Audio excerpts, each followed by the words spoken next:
Hi, and welcome to the Autism Parent Training videos. I'm your host, Sally Thibault. And I'm Kris Barrett. And today we are talking autism never goes away.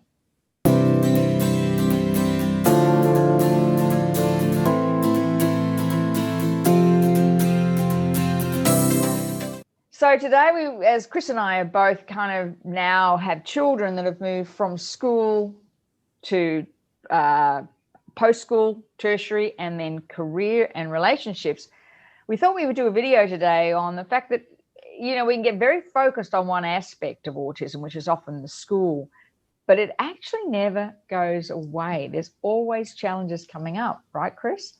Right. There is.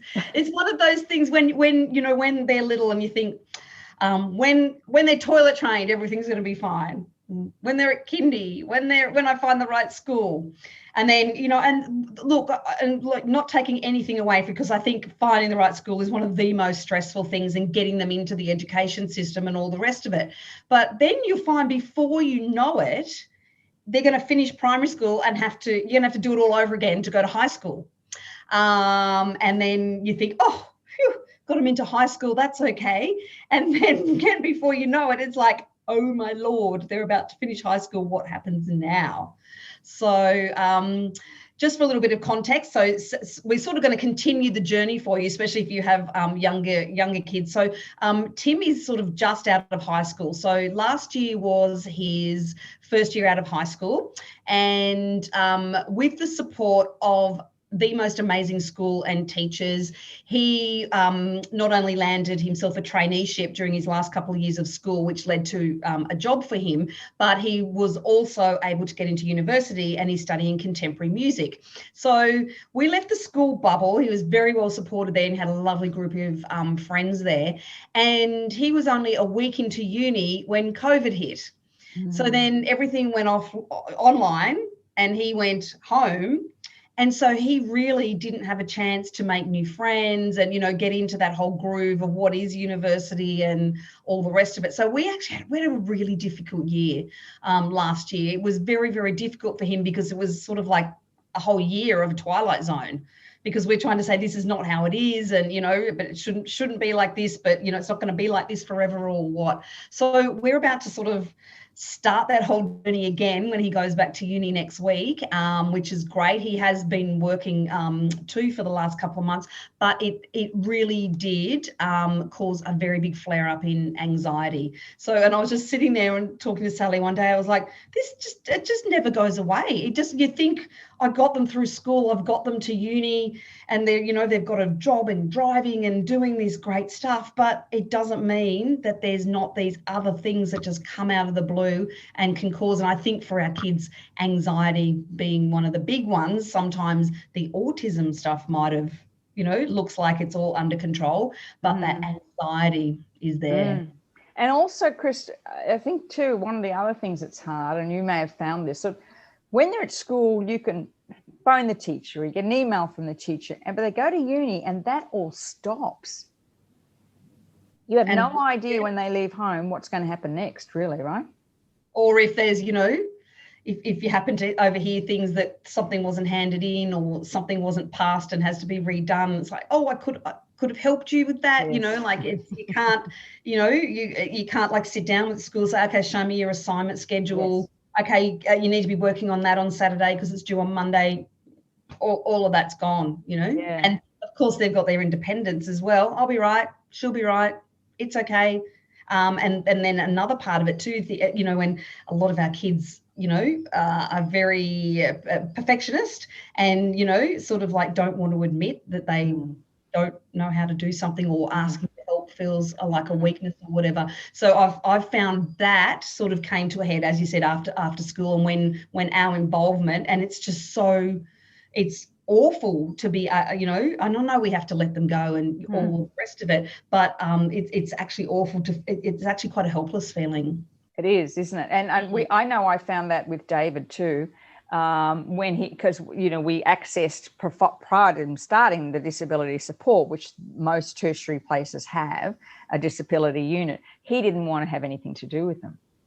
So Tim won't as well. Tim refuses. Yeah. No, and they were so fantastic. When we actually went and spoke to them, they were absolutely brilliant. You know, we are always here. We will help you get around. We'll assign you someone to help you. You know, if you know where to come now if you get lost. He was not interested at all. It was like he went and he wanted to step up and be just like everybody else. And I know for us, the first, because he transitioned to tape, it was a little bit different. But we had, and the tape teachers were still really good to help, you know, still emailing. But when he went to uni, there were nights he had to pull all-nighters at the uni because he was in group projects. And I had no, like, who are these people who's having group, you know, they were apparently at the uni. I don't know.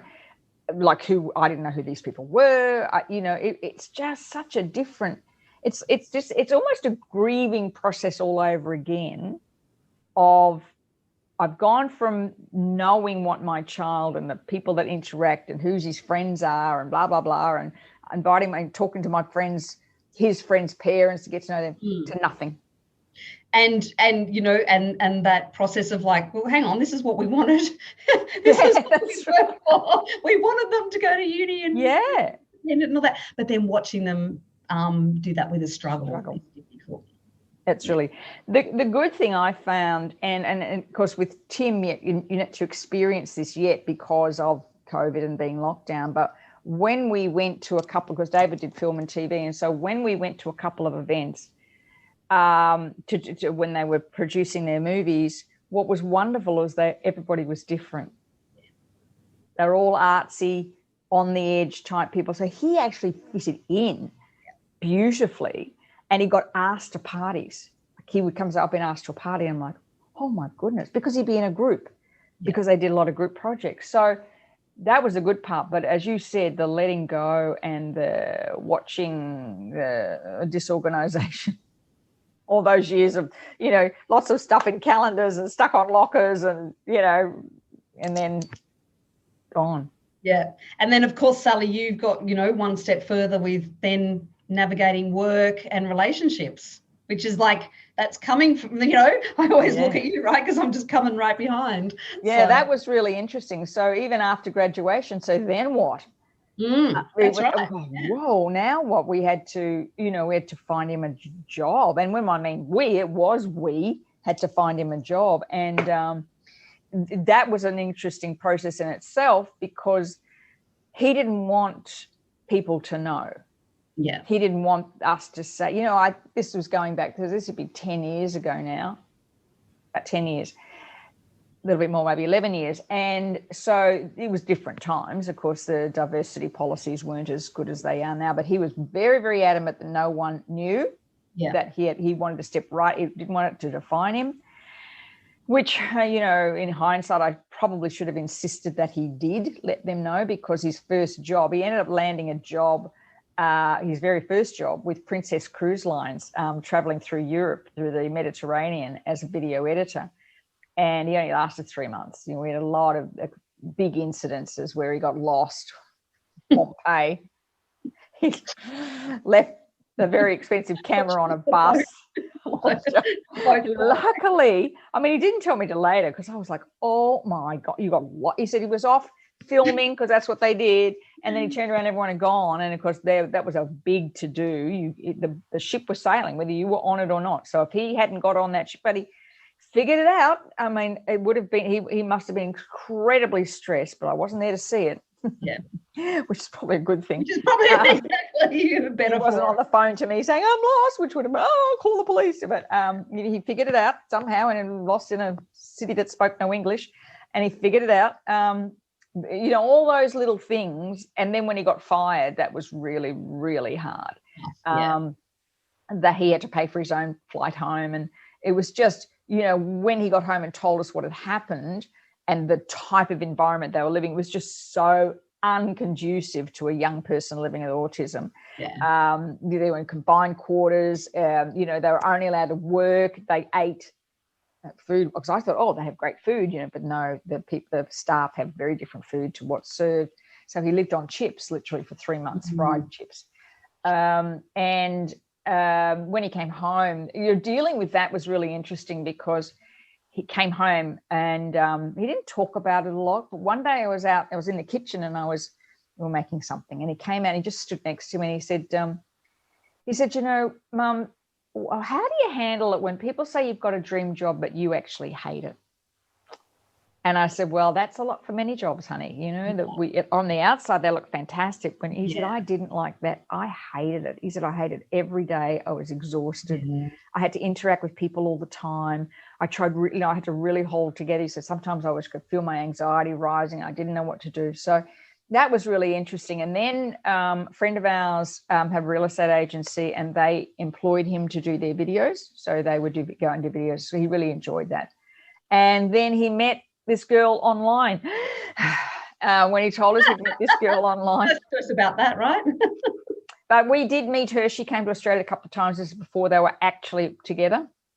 And then she ended up going back to Canada, breaking up with her then boyfriend. And then they decided he was going to move to Canada. And that was incredible, because that was actually, that's it. He's gone. About letting go, it's gone. Yeah. And it was a lot of sleepless nights about letting him go, and is this the right thing? And I remember even the night he left, we had a going away party. He'd actually found a group of friends. They used to play Pokemon together or something. They get together and play games. Nice guys. They all came over to our house the night before he left. And he was really upset. He said, Mum, I've just found my group of friends. I've just found them. I don't know if I'm doing the right thing. And so we sat down on both of us crying, and I said, well, honey, if it doesn't work, you can always come back. You can always come back.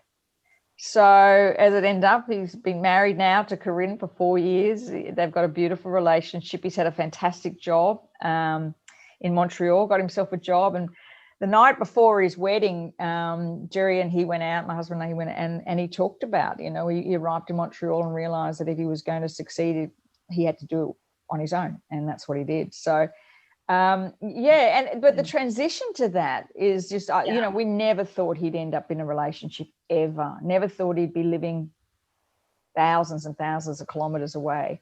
But somehow we figured out, and I'm sure, we weren't there to see it. I am sure he would have gone through some pretty horrendous times in Montreal, but he didn't tell us. And so he managed to do it on his own. And, we touch base now, and he's still on the spectrum. They're locked in COVID, which to them, he and his wife, who's lovely, and they love it. They're quite happy to live in this little bubble world. They don't mind. But they're very, she's on the spectrum too. So they're very mindful of their anxiety. They're very mindful of their limits. And that I always take that back to, that's what we taught them in the early years. Yeah. How to manage their anxiety, how to question, how to know themselves what to do. Yeah. In situations. And I don't know if he ever told his boss. He was at the job he was in for 7 years. I don't know if he ever told him. We met his boss. We met people that he worked with when we went for his wedding, and they all seemed to get along really well. They would have assumed, I think, that there was something different about him, but he was working in a place that was a video editing for computer games. They're all a bit weird. They're all a bit, none of them are what we'd call, run-of-the-mill typical collar and tie suit type guys. None of them. They're all, shirts and, they all, 30-year-old men all wearing gaming T-shirts to work. He just found his niche. That was it, yeah. But I think what I want to leave here with, Kris, is just saying that it's what you're doing now in the school years, the foundations to help them deal with their anxiety, foundations to help them be more independent, the foundations about having conversations with people, all those things that you're doing in school are the things that get them to adulthood. Yeah. And the things that, because that you're teaching them to be adults in a world that's very cruel. It's harsh, exactly. And for you to know that, the next step isn't the end, because there's going to be other things, and you're going to have to go, oh, wasn't expecting that, or think 2 years ahead as you're doing now, right? You're thinking ahead before you even have to go out of the house. What's going to happen, and is this going to be okay, and what do I need, and what are the tools? But all that layering, as you said, when you've got over that hurdle and you go, well, I did that one, so bring on the next one. But this is a long haul thing, and I don't think there's any point where you get to the point and go, oh, it's done. We did that. It's all done. It's continual. It evolves. The challenges just become different, and so that's why yes, it's important to build on your layers. It's also important to make sure you're looking after yourself, because there'll be something else that pops up that you need. Absolutely, and not only looking after yourself in order to cope with those, but also ensuring you've got a good support network around you of people that have been there before. That can help you, who get it. Like I would hear for a lot of times with David when he was going this, oh, he'll be fine, he needs to grow up. And I'm like, you don't understand. Yeah, I get that.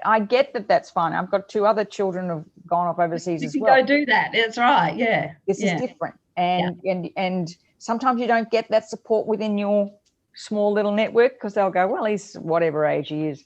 So it's really important, I think, to ensure that you are surrounded by people that understand it, what you're going through. Yeah. So that's why we'd like to invite you to check out our autism wellbeing community. Yep. And the links are below. Have a look at that. It's a paid Facebook group, but we offer a lot of support, webinar, Zoom calls. We offer all sorts of ideas to help you get through whatever stage you're in. And we even go in person.